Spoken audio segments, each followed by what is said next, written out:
This is the Lighthouse Keepers podcast, brought to life by Mary Ellen Sherlock and Anthony Marone, and his WIN Foundation in collaboration with the Joshua Foundation.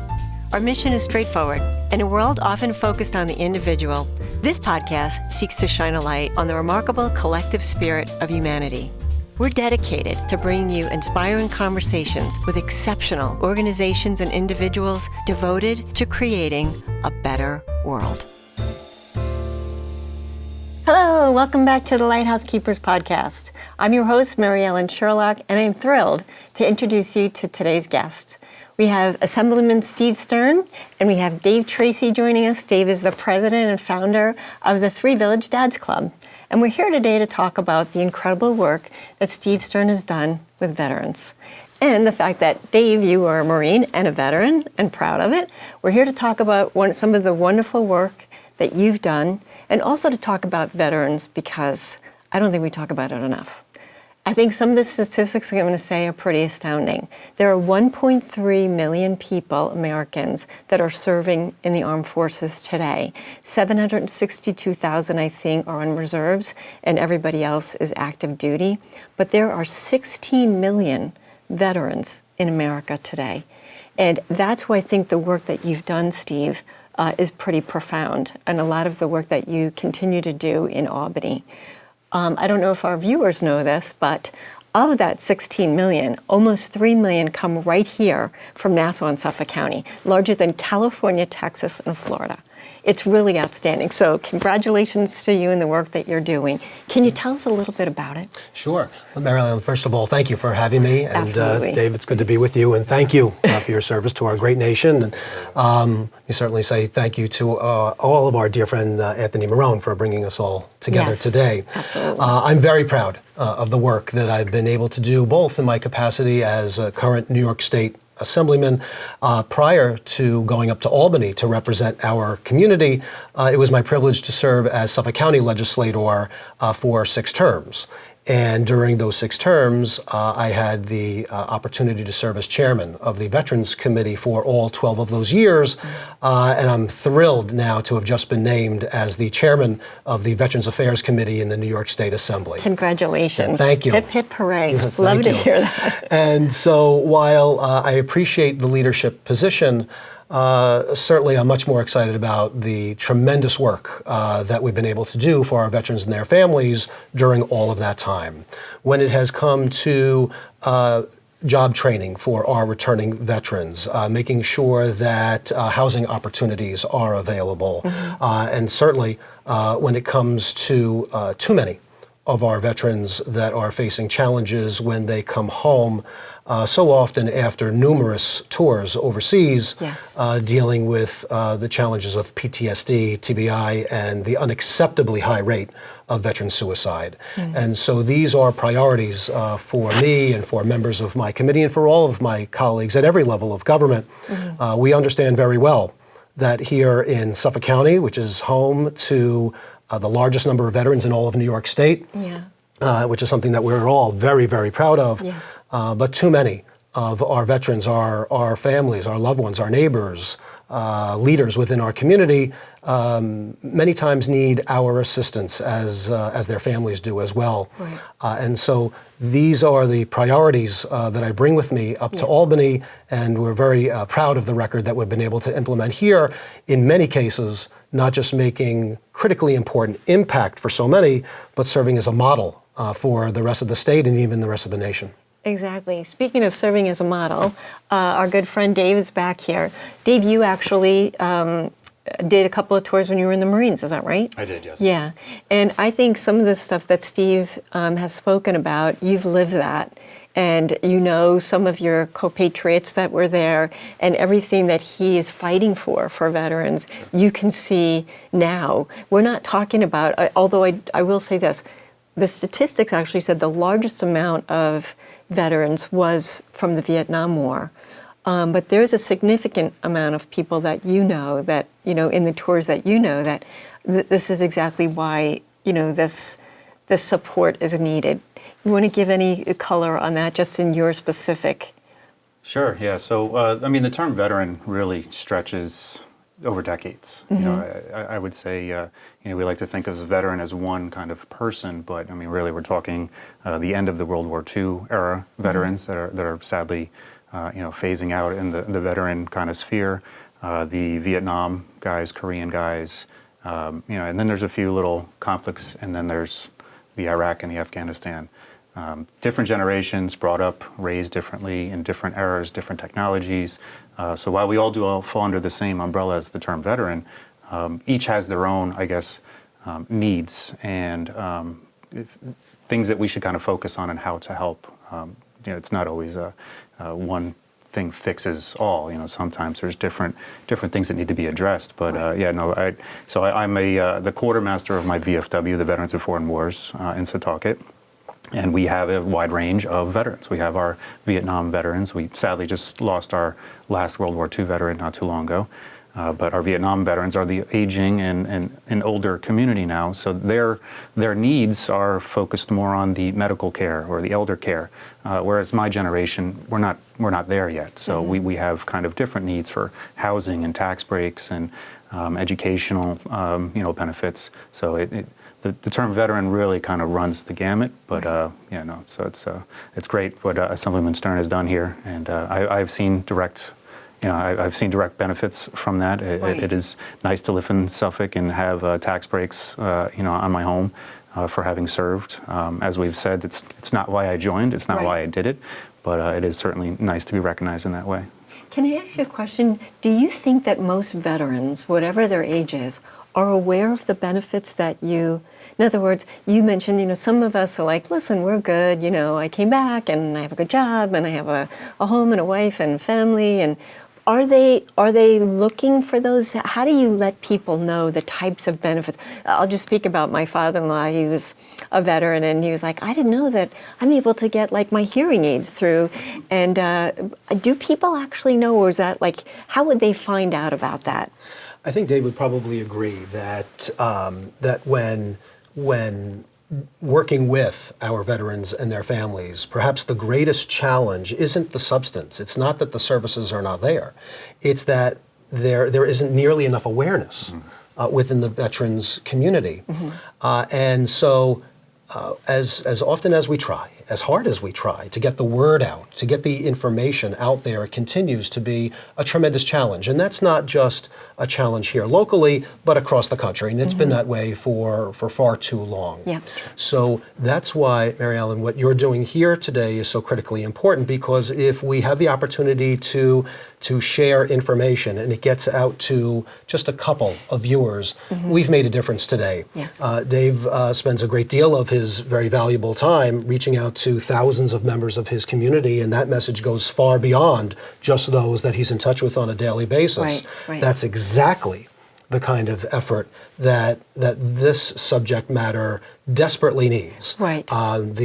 It's not enough we can have world-class services in Suffolk County and New York State for our veterans, which we do, which we should all be very, very proud of. But unless they're utilized to the fullest, we're not nearly accomplishing the mission that we all share. So that, I find, is perhaps the greatest challenge. We work with so many professionals in so many different spaces to provide necessary services. Yes. And again, as I mentioned before, many of those services that were created right here in Suffolk County that serve as a model for New York State are also in many ways the model for the rest of the nation, but we don't go nearly far enough unless they're utilized.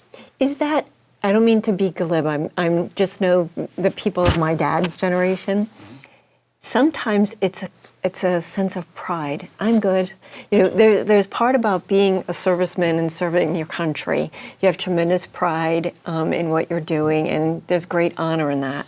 Does that also the same honor and pride that may prohibit people or impede them a little bit from reaching out and accepting that aid? Would you? Absolutely, yeah. You do? I would say pride in that, you know, there's certain generations that have raised to you know, look, I want to say look down on, but, you know, say, oh, handout, I don't need a handout. You know, I can do this on my own. And so there is a stigma there about accepting help and, you know, utilizing services that may, I guess, in your social circles make you look weak or vulnerable. So yes, there can be a stigma there for sure.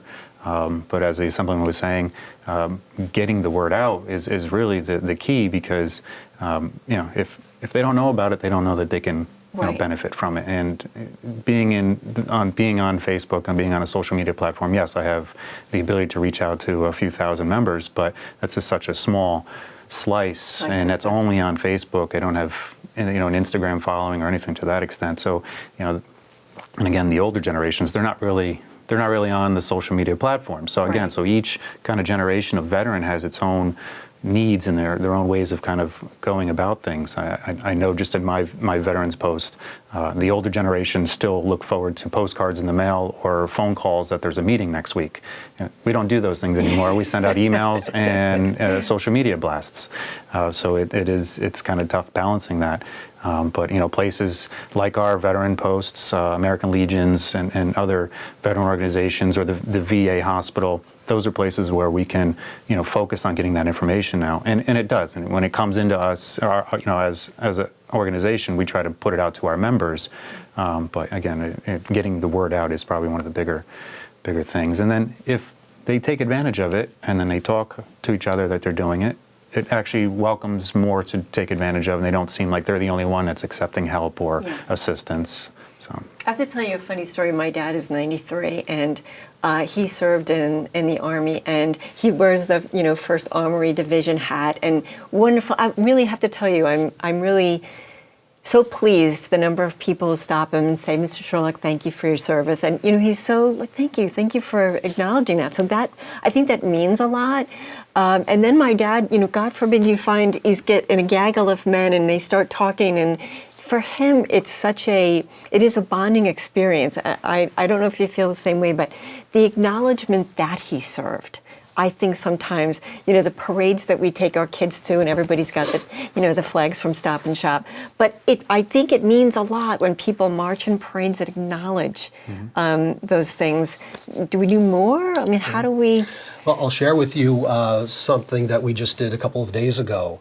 And so all of our veterans will understand that we come together as a community certain days of the year, and we show up at the parades and we wave the flag, and we thank our veterans and their families for their tremendous service to our great nation. But there is a group that deserves not just great thanks, but much more than that, and that is our Vietnam era veterans.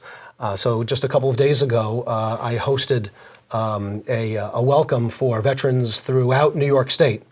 And I was the sponsor of the resolution that I introduced and we passed unanimously, of course, honoring our Vietnam veterans on the anniversary of the 50th year of the end of the Vietnam War.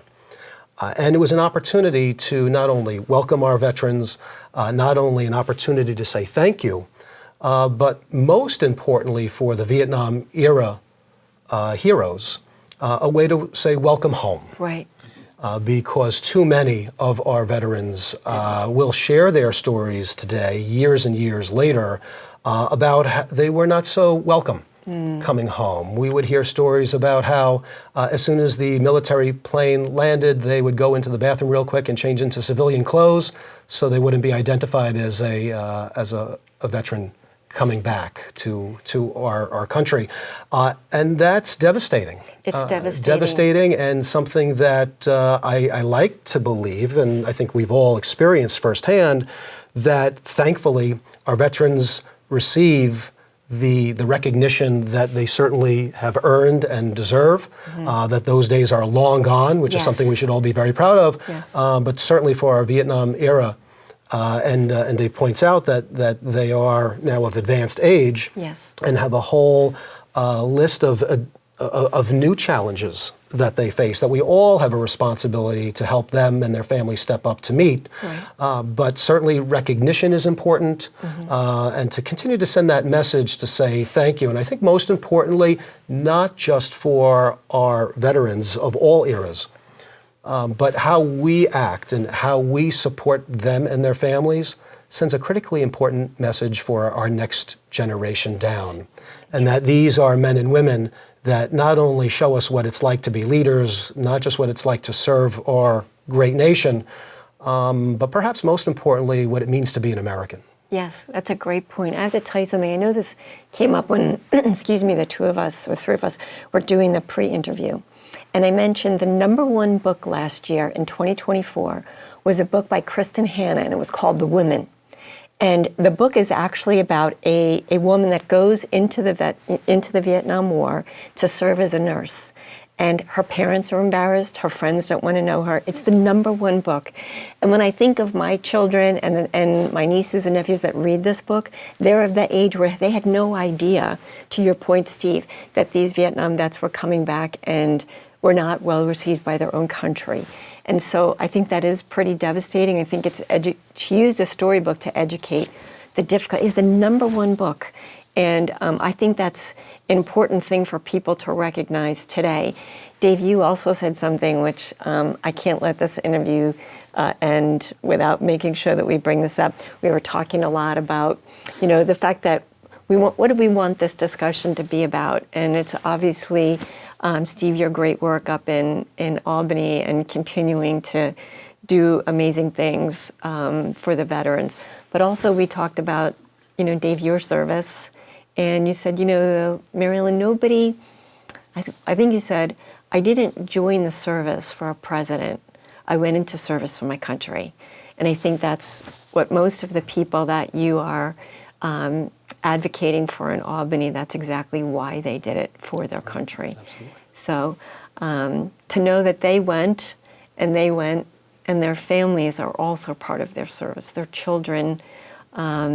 Any of us who've watched any of those Instagram posts where the dad comes behind, right there for the college graduation, high school graduation. I mean, it is lump in the throat moment. It just goes to show it really is a full family sacrifice and dedication. Thank you both for being on the show today. Thank you both for the work that you're doing for veterans, for our country. Really appreciate it. Lighthouse Podcast is just thrilled to help get this message out. So thank you, everybody. Thanks for tuning in. And hopefully we'll see more of these fine gentlemen in the future. Thanks so much for joining us, guys. Thank you. Thank you. Thank you for watching and being part of this journey. Remember that lighthouses symbolize hope. With hope, we persevere and inspire positive change. If you enjoyed this episode, don't forget to subscribe, leave us a review, and share it with your friends. Until next time, keep shining your light.